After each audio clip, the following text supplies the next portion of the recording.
نظام حکومت۔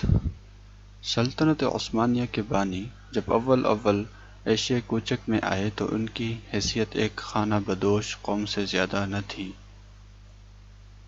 لیکن وہ اپنے اندر شجاعت اور تنظیم کی قوت رکھتے تھے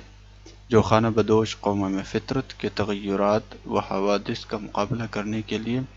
خلقی طور پر پائی جاتی ہے۔ ایسی قوموں کی زندگی نہایت باقاعدہ اور منظم ہوتی ہے، ان کی تمام نقل و حرکت میں شدید فوجی ضبط پایا جاتا ہے۔ یہ قومیں جب زرعی اور تجارتی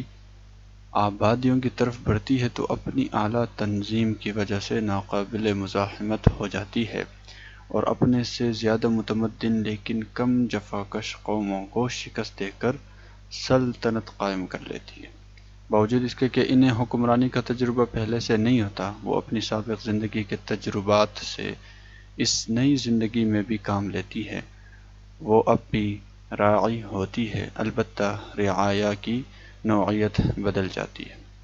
یہی صورتحال عثمانی ترکوں کی تھی۔ انہوں نے ایشیائی کوچک میں داخل ہو کر ایک سلطنت کی بنیاد رکھی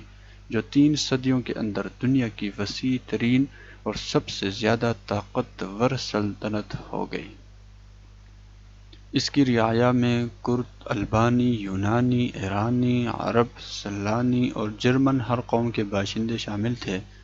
لیکن جو چیز ان ترکوں کو دوسری خانہ بدوش قوموں سے ممتاز کرتی ہے وہ ان کی سلطنت کی پائیداری ہے۔ خانہ بدوش قوموں کی حکومت 150-200 برس سے زیادہ نہیں چلتی۔ عثمانی ترکوں نے جس سلطنت کی بنیاد ڈالی وہ 600 سال سے زیادہ قائم رہی اور آج بھی ایک مختصر مگر طاقتور جمہوریہ کی شکل میں موجود ہے۔ سلطنت کی اتنی مدت تک قائم رہنے کا باعث محض عثمانیوں کی فطری جنگجوئی نہیں، کیونکہ یہ جوہر تو بعض دوسری قوموں میں بھی پایا جاتا ہے،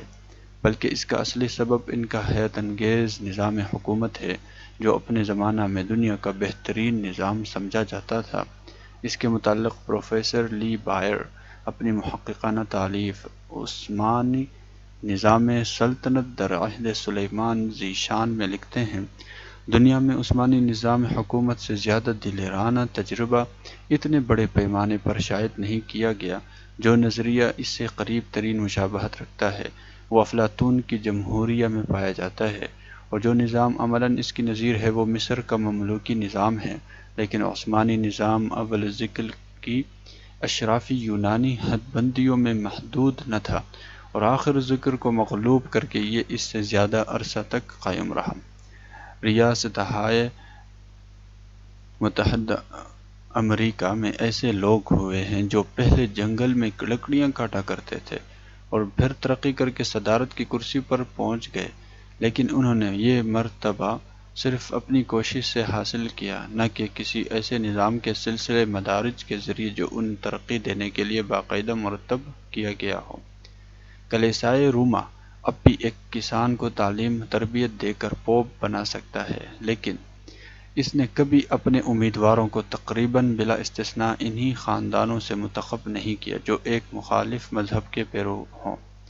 عثمانی نظام عمداً غلاموں کو لیتا تھا اور انہیں سلطنت کی وزارتوں پر مامور کر دیتا تھا۔ وہ بھیڑوں کی چراگاہوں اور کھیتی باڑی کے کام سے چھڑا کر لڑکوں کو لاتا تھا اور انہیں درباری امیر اور شہزادیوں کے شوہر بنا دیتا تھا۔ وہ ایسے نوجوان کو لیتا تھا جن کی آباء و اجداد صدیوں سے عیسائی ہوتے اور انہیں سب سے بڑی اسلامی سلطنت کے حکمران اور ناقابل تسخیر فوجوں کے سپاہی اور جنرل بنا دیتا تھا، جن کی سب سے بڑی خوشی اسی میں تھی کہ صلیب کو شکست دے کر ہلال کو سر بلند کرے۔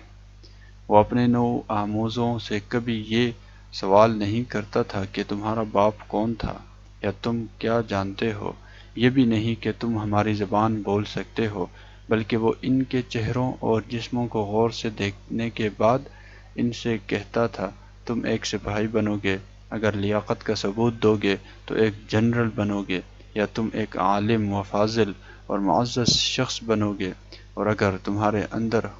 قابلیت موجود ہے تو گورنر اور وزیر اعظم بھی بن جاؤ گے۔